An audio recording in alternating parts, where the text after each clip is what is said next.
like to get started. I'm Chelsea Donovan with News 3, and I want to welcome you tonight to the Day of Unity Remembrance Candlelight Vigil. Each year, this event is held on the first Monday in October to mark the beginning of Domestic Violence Awareness Month. We come together from all over Hampton roads to grieve those in our community whose lives were ended tragically by an act of domestic violence. Tonight, we offer our support to their family and to their friends. While our work in domestic violence prevention and intervention engages individuals and families throughout the year, designating October as Domestic Violence Awareness Month allows us to focus attention on this issue as an epidemic that impacts our entire community. It gives us an opportunity each year to assess current needs and unite around solutions. For nearly 2 years, we have faced the challenges of an isolating pandemic and have adapted our responses to provide support to the thousands of people who reached out for help. From the highest levels of government, our community has had a long history of rising to the challenge and working progressively towards solutions. Here to present Governor Ralph Northam's recognition of October as Domestic Violence Awareness Month is Mayor Bobby Dyer of Virginia Beach. Good evening, everyone. How are we doing today? A real gorgeous day in Virginia Beach, but we have a very, very serious message. I am proud to read the certificate of recognition from Governor Northam, acknowledging Domestic Violence Awareness Month. Whereas the effects of domestic violence harm every aspect of our community, including our schools, military, healthcare system, and economy. And whereas individuals can become survivors of domestic violence regardless of age, gender, identity, sexual orientation, race, culture, socioeconomic status, or religion. And whereas families and intimate partner homicides continue to represent over 1/3 of all homicides in the Commonwealth, and without intervention, cycles of violence can perpetuate through generations. And whereas requests for sexual and domestic violence services in Virginia have dramatically increased as a direct result of the COVID-19. And whereas in 2020, 70,252 survivors received help from hotline advocates and 5,762 adults and children received 216,978 nights of emergency shelter due to domestic violence. And whereas in 1981, Virginians aligned against sexual assault and Virginians Against Domestic Violence were founded to establish the first ever state-level and coalition-based response to sexual and domestic violence in Virginia. And whereas in 2004, both of those wonderful organizations merged to become the Virginia Sexual and Domestic Violence Action Alliance, in a broad coalition who believe that all people have the right to life free of sexual and domestic violence. And whereas it is critical that those seeking help or services have access to appropriate, equitable, trauma-informed care and services. And whereas Domestic Violence Awareness Month is an opportunity for domestic violence advocacy agencies, system partners, communities, and allies to stand with the domestic violence survivors to celebrate the progress made in responding to the harm and to support measures to prevent domestic violence in the Commonwealth before it can occur. Therefore, I, Ralph Northam, do hereby recognize October 21st as Domestic Violence Awareness Month in the Commonwealth of Virginia, and I call the observance and attention to our cities. And it was signed by Governor Northam. And let me just say, a point of personal privilege. We as a community have been through tough times over the last 16 months. It was tough. And when I was talking to the governor over a year ago, we had that discussion that not only do you have the COVID, you have the collateral consequences of COVID. Increased anxiety, depression, suicide, alcohol and drug abuse, and domestic violence. But together we can help because we are a community. And as I say often, no mayor can do anything by him or herself. It takes the community to come together. And the one thing about Virginia Beach is that the strength of Virginia Beach are the people of Virginia Beach. The people that live here, work here, play here, and have their businesses. But during the tough times, the community has come together to intercede in these type of situations. Regrettably, domestic violence has been part of the DNA of this great nation for many, many decades, exacerbated only by 2019. But I feel good and invigorated that so many groups are coming together and coming together as a community to make life a lot better for those who deserve the life that they deserve. Thank you all, and God bless you, and thank you for being here.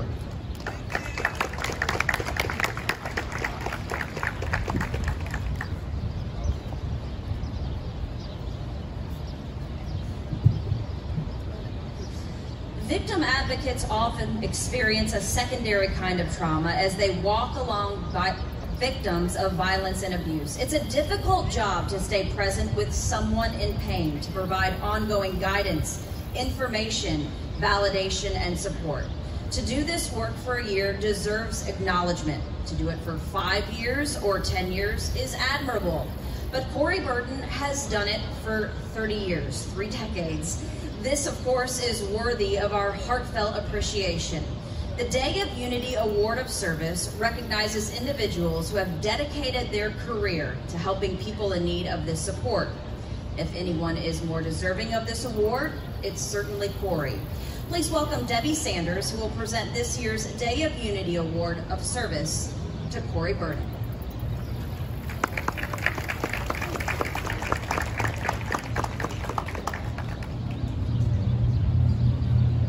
Corey Burton has been a fixture in the Virginia Beach Commonwealth Attorney's Office and its Victim Witness Office for over 30 years.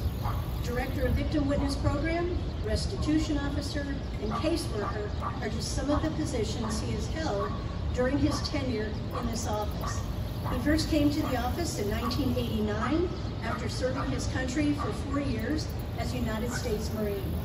Over the years, Corey's dedication to victims of crime has been on display too many times to count. From receiving a peer award from the city in 2006 after being nominated by his co-workers, to participating numerous times in the Walk a Mile in Her Shoes walk, to raise awareness about sexual violence towards women and the annual Mothers Against Drunk Drivers walk. Corey has always put helping others at the forefront of his career. In 2011, when he was serving as the director of the Victim Witness Office, the program was recognized as the Virginia Victim and Witness Assistance Program of the Year by what is now the Virginia Victims Fund.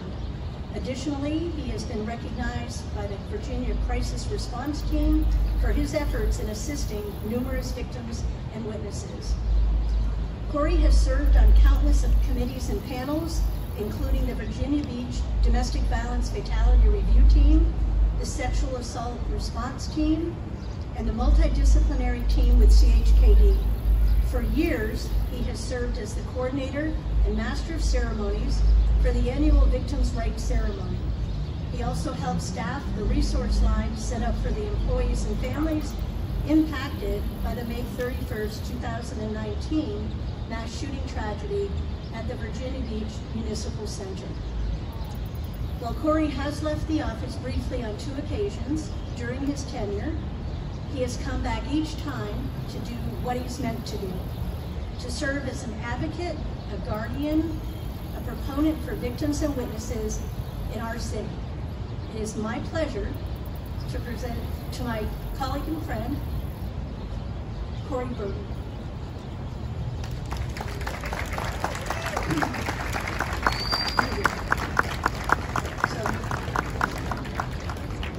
The Day of Unity Award of Service is presented to Corey Burton in recognition of tremendous dedication, compassion, and commitment for over 30 years.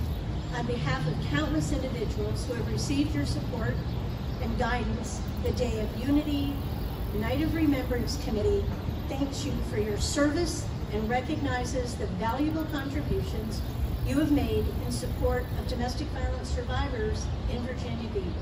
We are so pleased to honor you with this recognition.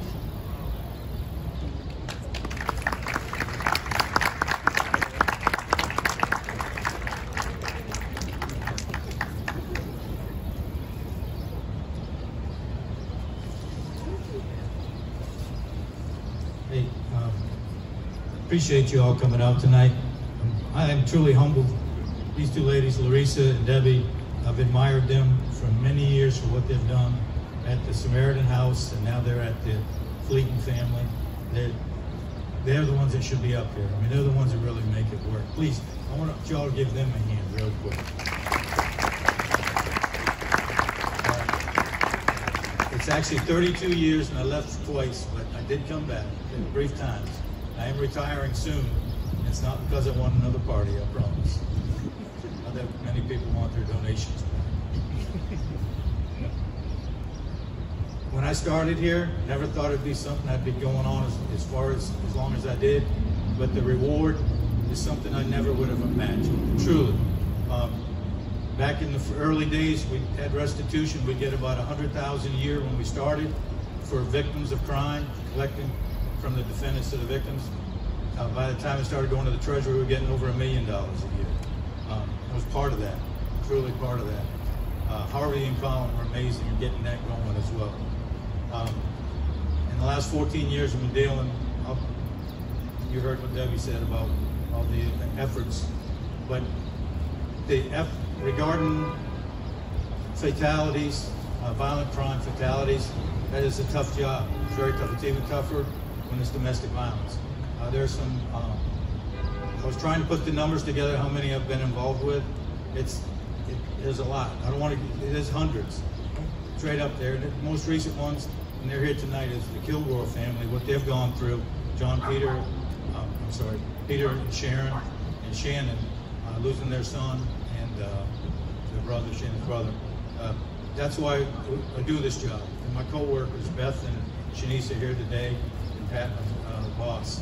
That's why we do it, to try to help them through unspeakable tragedy, unspeakable. And it's not necessarily about closure. I hate that word. It's about moving forward. And as one family member on another case said, you have to learn to trudge. And you got to help them get there. You just got to help them get there as much as you can. And count your blessings. It's never happened to you, but people go through this. So these events, this right here, we all need this to understand. People go through this, and we have to help them. Thank you.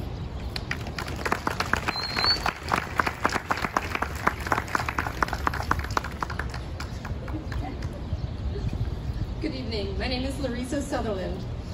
I met Kate Loring over a decade ago through the Virginia Beach Coordinated Community Response Team, or our CCRT, which comprises representatives from agencies that interact with domestic violence victims and offenders.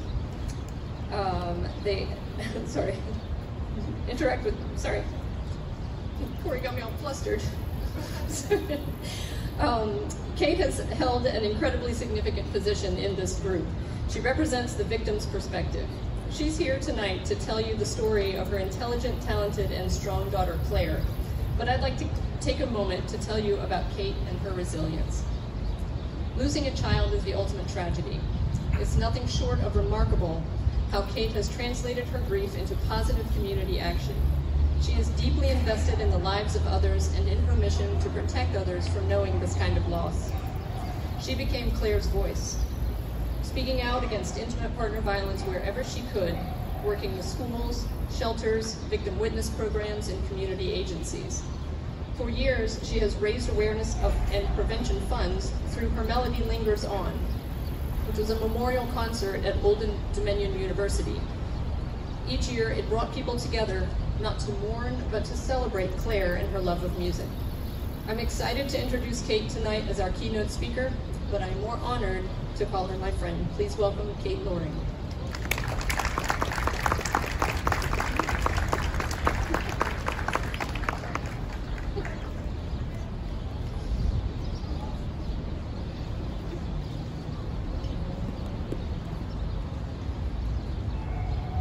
Thank you, Lorisa. As Lorisa said, I'm Kate Loring, and I'm here in honor of my daughter, Claire Cucciari-Loring, who was shot and killed by her ex-boyfriend on December 8th, 2006, a few weeks after she broke up with him. I spoke at this event less than a year after my daughter's death, in the early days of my grief. That was 14 years ago, and at that point I couldn't have imagined that I would still be here speaking about my Claire. At that point I wasn't sure I really wanted to survive this long, but I did, and I am glad. This event, as you've been told, is titled Day of Unity Night of Remembrance, and as we meet here in the evening, on the threshold between day and night, let us admit that our unity is in some ways a horrifying thing. For all of us here are unified by the horror that is domestic violence. I know that most of the people in attendance are either, like me, people who have lost a loved one to domestic violence, or others who've survived personal experience of domestic violence, or people who work in this field, trying to help the victims and survivors. That we have to gather every October to mark new losses and add new silent witnesses is horrifying.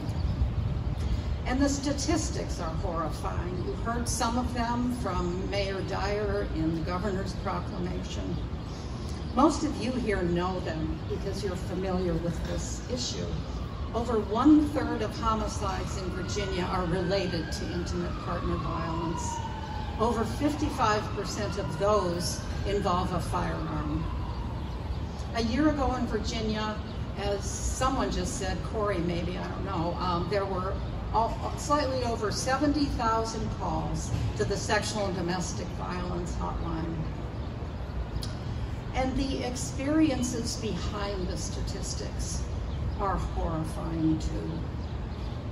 In my daughter's case, her relationship had lasted almost 5 years, starting right after her 18th birthday and ending during her senior year at ODU.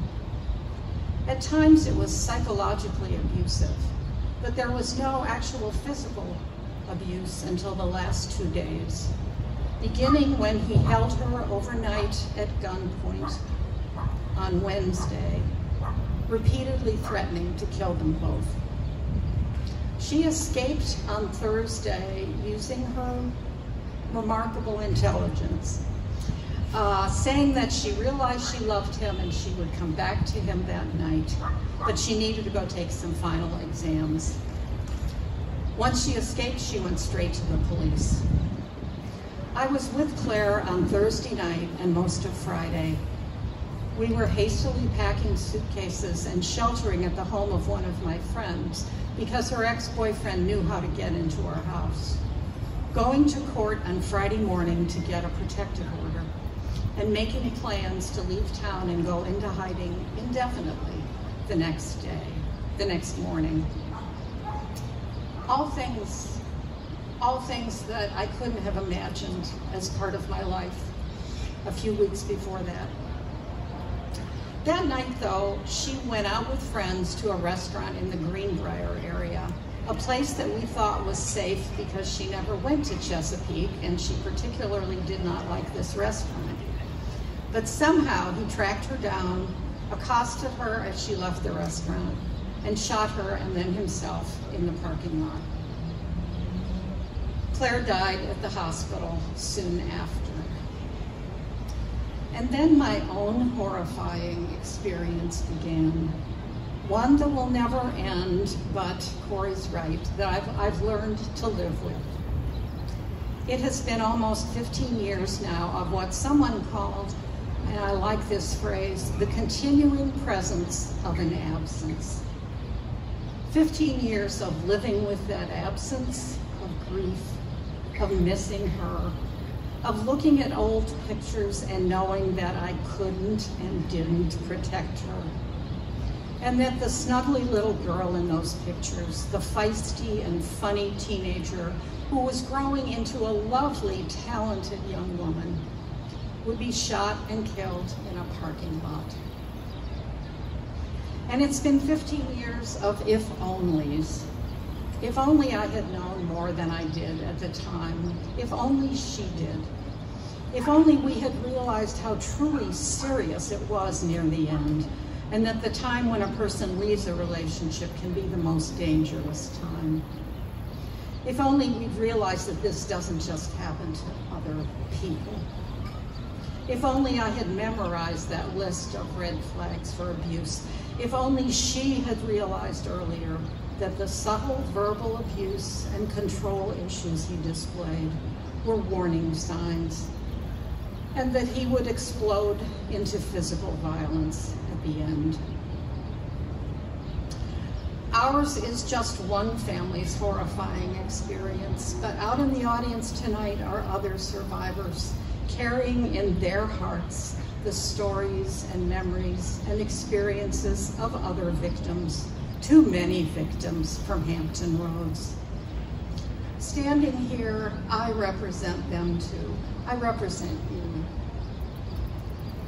People of all different ages and races and sexualities and gender identities from many different neighborhoods in many different types of relationship. And we know that even as we gather here, out there tonight, in homes around Southside Hampton Road, there is violence. There are terrified people being abused. We wear masks because of one epidemic, but sadly we gather here because of another. Now, many of you here tonight are not victims or survivors, but you too carry in your hearts the stories of victims. How do I know this? Well, a few of my dear friends and Claire's are here, and they share my grief with me. As Lorisa said, though, in honor of Claire, some years ago I began serving as the victim representative on the community coordinated response team. And I left the first few meetings of that group in shock. I had no idea of the magnitude of this problem. Here were all these people, so many people, all of you, so many of you out there, whose jobs day in and day out basically exist because every day in Hampton Roads and around the country, disturbed people are verbally abusing and physically threatening and beating up and even killing their intimate partners and family members. Claire and I encountered some of them during the brief time that she interacted with the system. She and I, in those last few days, were with victim advocates, with a magistrate, and with police assigned to sexual and domestic violence units. And then there were the victim witness assistance program workers like Corey, who helped me after Claire was murdered. But oh my gosh, in those meetings there were so many other people. And many of you are here, are represented here tonight. There are people who worked at Samaritan House, the YWCA, the Geneve Shelter, the HER Shelter, Transitions Family Violence Services, including hotline workers, victim advocates, counselors, shelter managers, housing specialists. Then there were people who worked with batterers intervention programs, court-appointed special advocates, legal aid society workers, the Navy Family Advocacy Program at so many of our local bases, probation and pretrial services, Commonwealth's attorneys, the CHKD Child Abuse Program, and Juvenile and Domestic Relations Court Intake Department. And there are even more groups mention on the back of your program, some that I didn't mention tonight, that also work day in and day out to try to help on this problem, this issue. So to all of you here tonight who work in the field of sexual and domestic violence, I say you are what makes a terrible thing also wonderful, because it is wonderful that so many of you do what you do. There are many less demanding and I'm sure more lucrative ways for you to earn a living and help people. And I know it takes its toll on you. To me, it is wondrous how you try to help victims of domestic violence. You make such a difference. And so on behalf of all the victims and survivors here, I say thank you. Thank you for caring so much about your fellow human beings, for comforting and rescuing and empowering people who are in such deep, deep need. And for not only being empathetic and kind, but also being knowledgeable. Thank you for attending trainings on recognizing signs of abuse, on understanding traumatized behavior, trainings on strangulation. Thank you for learning all the ugly things you need to know to help us. Yes, one of the very bright spots in the very dark experience of being a domestic violence victim or survivor is that you meet some truly spectacular people who remind you that there is good in the world too. And there's another bright spot which was alluded to in some of the governor's statement. In the 15 years since Claire was murdered, there have been important changes to help victims and survivors, pardon me. And these have been brought about by the passion and advocacy and insight of people who work in the field, together with some very committed state legislators and governors in Virginia. One positive thing is the implementing of the lethality assessment protocol in dealing with victims of domestic violence. This is a checklist of key questions that police in some cities ask victims now to help determine how to advise them and proceed. And among other things, it empowers police in some cases to recommend or even mandate emergency protective orders. I believe there's a slight chance that if that had been in effect in 2006, it might have changed Claire's story. And I hope it will change some others. Another important improvement since Claire's killing happened in 2011, when a key piece of legislation expanded protective orders to include dating partners and same-sex partners. Protection can be obtained from acts of violence, including sexual assault, stalking, and dating violence, whether or not the victim is a family member or household member with the abuser. And given the diversity that we know there is of abusers, victims, and relationships, this act has been critical in helping to extend protection to more people. I have learned that strangling is common in relationships where there is family violence. It's good that legislation in 2012 increased strangulation to a felony charge with greater penalties. And a more recent piece of legislation that I've followed with interest is the red flag law, or extreme risk protective order, passed in Virginia just in 2020, last year, to remove firearms from people deemed especially dangerous. Given some of her ex's behavior, I believe there's a slight chance that this law might have saved or helped Claire if events had unfolded differently. After studying self-defense for many years, she actually tried some self-defense moves against him that night. But when a violent and unbalanced party has a firearm. The struggle is unequal from the start. And finally, I appreciate the growing emphasis, which I think somebody mentioned before me, on trauma-informed assessment and treatment. During the hectic last few days of Claire's life, I didn't realize that some of her behavior and decision-making arose from the traumas she had just experienced. I wish I had understood that better. And after she died, for quite a while, I didn't realize that some of my own reactions sprang not only from grief, but also from trauma. The more that service providers, including police and court officials, are trauma-informed, the better they can evaluate, understand, guide, and help victims. So I'm so grateful that those of you who work in this field have a few more tools now in your fight to help victims, more than those who tried to help Claire 15 years ago. Well, now it's night, and we've come united by terrible violence, but grateful also for those of you who helped. We've come to this night of remembrance. It's all too easy after someone dies violently and horribly, the way my daughter did and the way some of your loved ones did.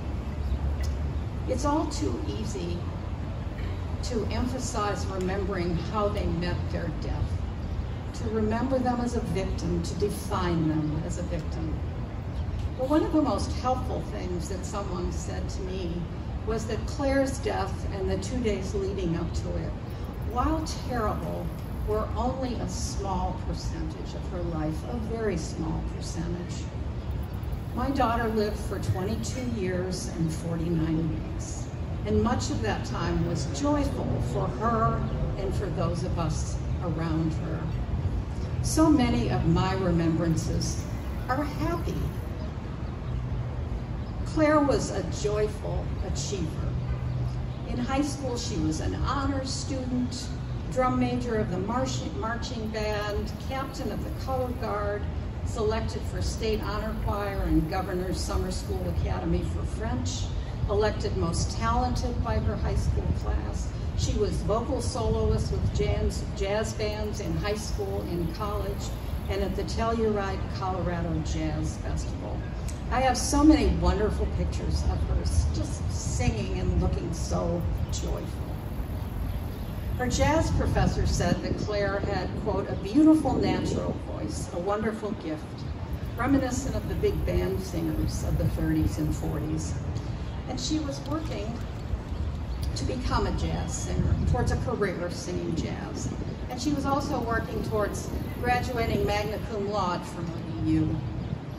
And she did all that while working 25 to 30 hours a week at a local hotel.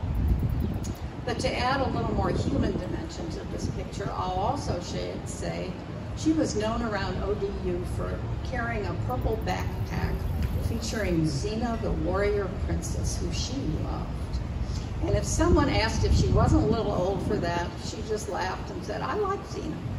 She was very confident, just being herself.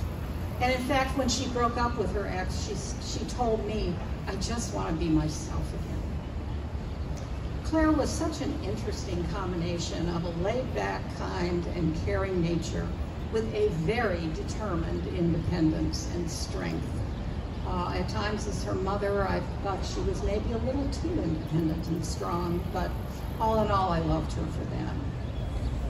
She was a very hilarious person, witty and quick and extremely sarcastic. And when she laughed, she had this kind of shouting laugh that I loved. And she was just such a competent person. Claire would help her friends figure out course schedules and graduation requirements, and she would fix things around the house for me and put things together. Her jazz professor called on her to track down obscure jazz lyrics for him. And even though she was part-time, she was made the shift manager at her hotel job. Claire had spent her first grade year with our family in a small town in Sicily where virtually no one spoke English and no one in her class spoke English.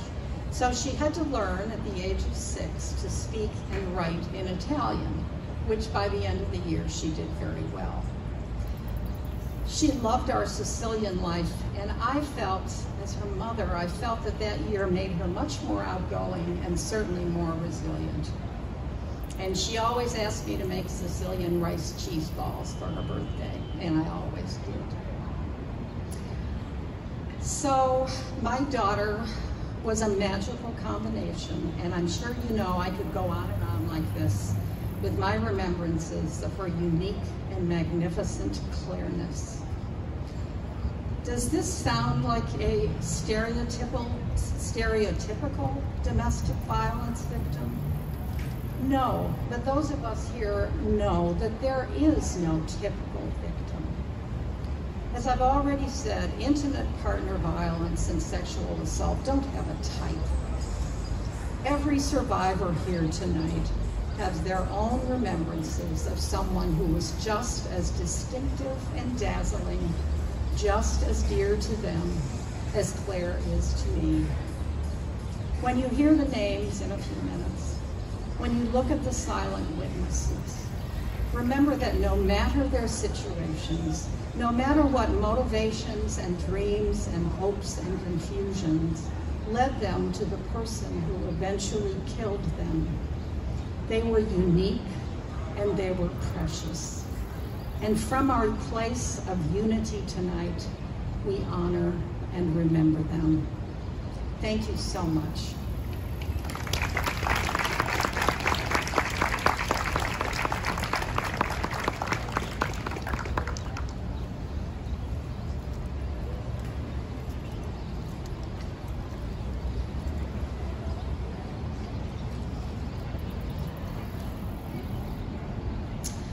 If you look over to my right, the silhouettes displayed among us represent people in our community who were killed through family or intimate partner violence.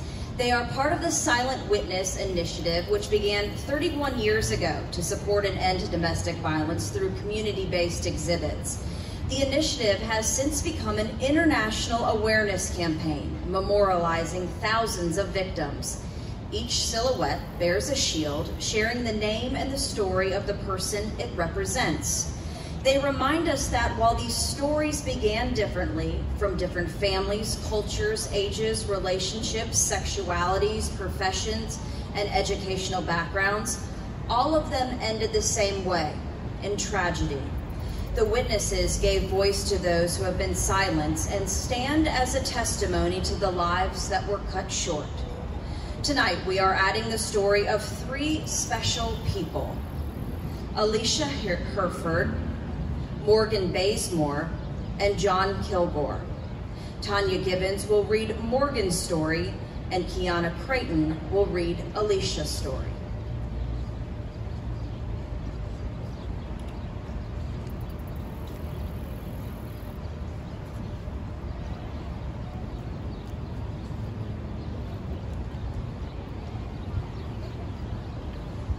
Good evening.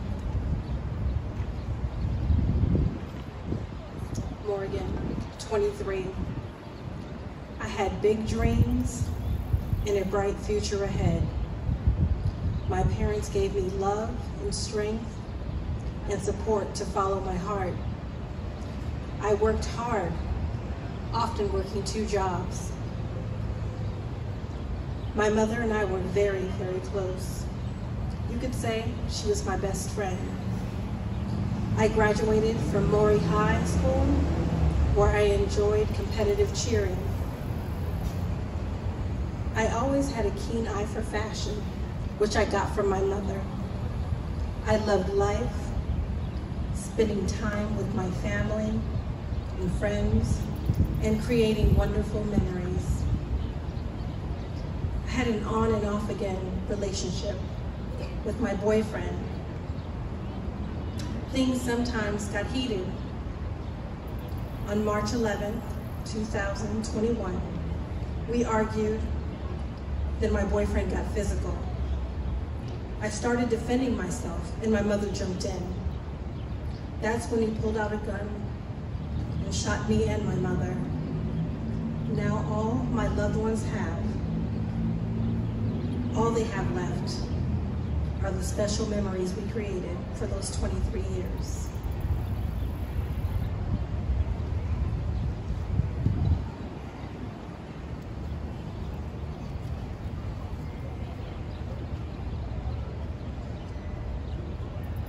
Alicia, 52. I was a Christmas baby, loving wife, mother, and grandmother. An accomplished social worker, passionate advocate.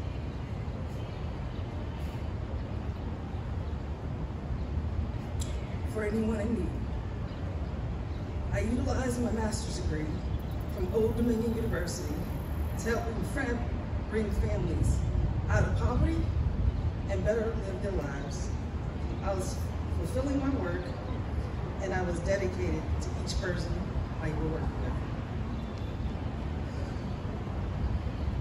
My husband and I were together since 2004. We enjoyed watching basketball and football, and I cherished every moment that I was with him. My daughter and I, too, we were inseparable. We loved to shop. She inherited my passion for fashion, and in many ways, she was more than a friend. She was more like my friend than my daughter. A few weeks after my daughter's birthday, on March 11th, 2021, my daughter and her boyfriend got into an argument.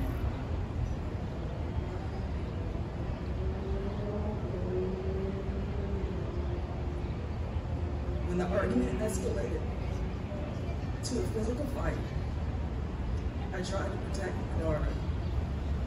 That's when her boyfriend pulled out a gun and ended our lives in such a cold and cowardice way.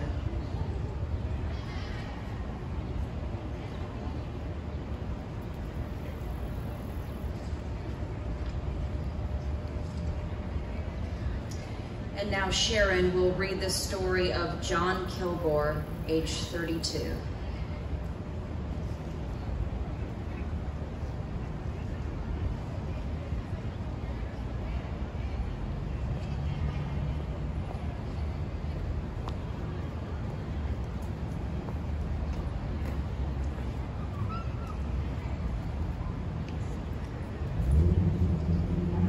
I was a loving son, brother, uncle, and loyal friend to everyone I met. I was a talented musician, an accomplished scholar, earning both an MBA and Master's of Science in accounting from Old U, successfully passing the CPA exam, and had a bright career ahead of me with Booz Allen Hampton. I had dreams of traveling the world and having a family of my own. I was a dedicated husband and thought I found the person with whom I could share my life and live out my dreams. When the relationship became toxic and violent, I knew it had to end, so I filed for a divorce. My life came to an abrupt end when my husband stabbed me to death the night of January 28, 2019, set our house afire and tried to kill my mother by running her over with his car. And I just want to say, though, I just talked to a friend of mine from Northern Virginia, and because of my son's death, her son was able to leave his violent relationship, and it saved him.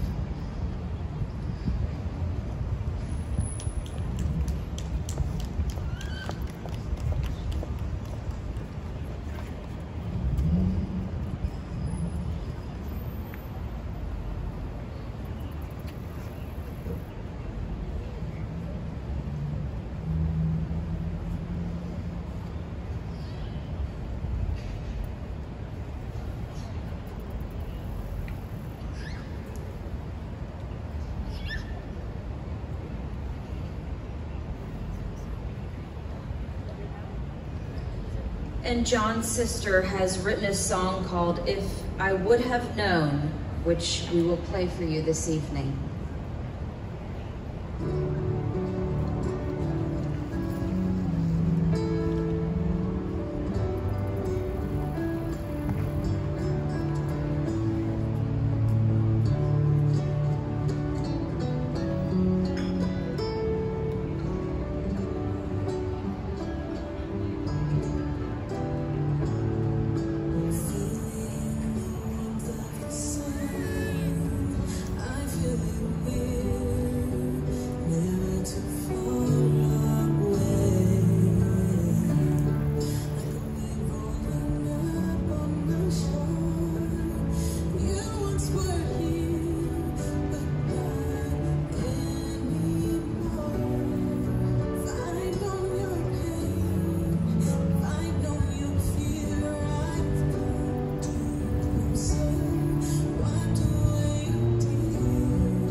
Thank you all so much for sharing your stories.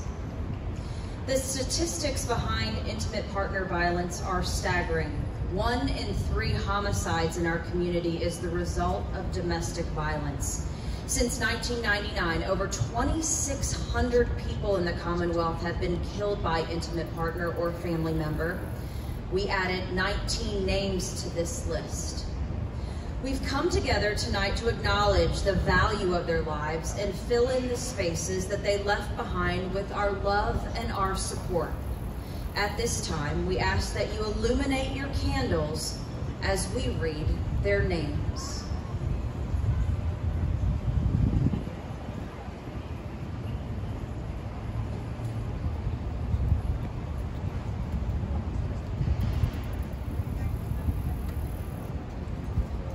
Alicia James, 37.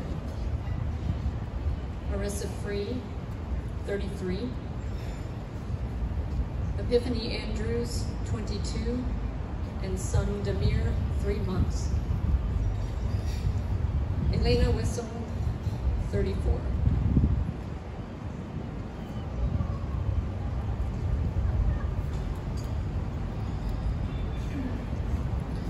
John Kilgore, 32. Morgan Bazemore, 23. Mary McNulty, 82. Alicia Herford, 52. Lauren Mack, 30, and daughter Ariana, 10.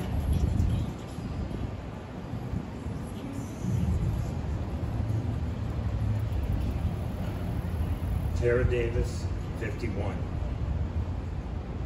Christina Hager, 40. Amira James Rogers, 41. Kieran Powell, 22. Stephen Wynn, 37.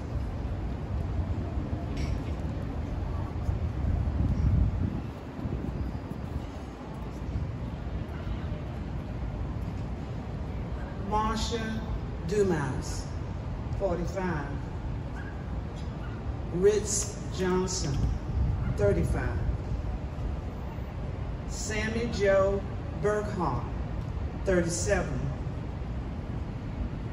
Diamond Daniels, 20. Zach Gary, 27.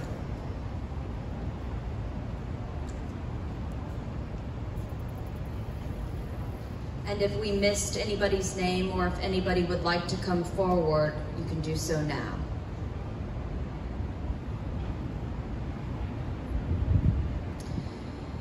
These are members of our community who have died from domestic violence during the time period of October 2019 through today. We acknowledge that our lists may be incomplete. If you didn't hear your family member's name, we would like to give you a moment, of course, again, to come forward and share any names that were not included. We'd also like to take this moment to direct you to information available on the resource tables in front of you from the Virginia Victim Assistance Network on homicide survivor support groups held in person virtually throughout the state. The problem of domestic violence can be overwhelming in its enormity and severity. 1 in 3 women and 1 in 4 men will experience what they consider a serious physical assault by a partner. 15 million children in the U.S. witness violence in their homes every single year. Virginia judges and magistrates issue over 50,000 protective orders every year. In 2019, half of almost 18,000 violent crimes responded to law enforcement in Virginia were committed inside of a residence. 40% of the over 9,000 aggravated assaults were committed against family members or dating partners, and over 21,000 arrests were made across the Commonwealth for assault and battery against a family or household member. These numbers are unbelievable, and they're unacceptable. We could decide that the problem is too big and say that it's never going away. We could give up and raise the white flag of surrender. But I ask you tonight to speak louder and to work harder. I ask you to raise the red flags instead. Let's sound the alarm together because all of our lives depend on it. Kate Cilius now has 10 things you can do to speak louder and to work harder.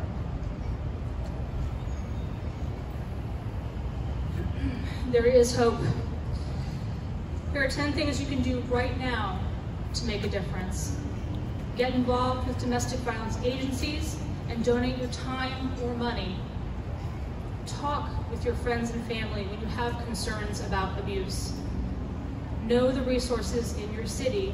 You can find them in your program, and you can find so many of them here tonight. Thank you for all for being here. Ask your employer to provide domestic violence awareness training.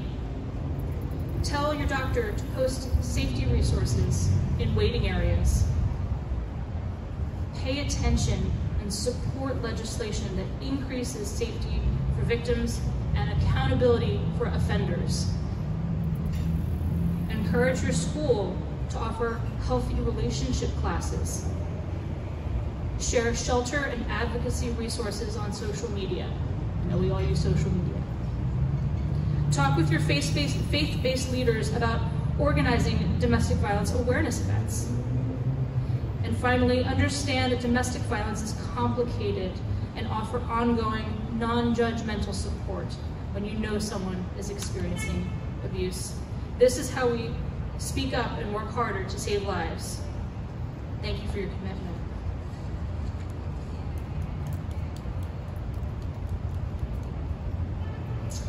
As we close our program tonight, I want to thank you again for coming to this important event. We would like to acknowledge all of you who are working hard to end domestic violence by supporting victims and their families, educating the community, and honoring the love, the respect, and the equality. Thank you, Shannon, for sharing John's story tonight, and thank you, Kate Loring, for your heartfelt account. None of this could be accomplished without the committee of local agencies who took time, energy, and resources to make this evening happen. We'd also like to thank Ziders Theater, for opening their doors to us in the event of rain. Thank God that didn't happen. It's a beautiful night. Horton Tech for providing the sound system, and Lone Depot for sponsoring that sound system. If you'd like to return your candles, you can leave them on any table. And take some time to collect this resource information from the agencies represented here tonight, and spend some time looking over here at the silent witnesses. We thank you again, and have a good night.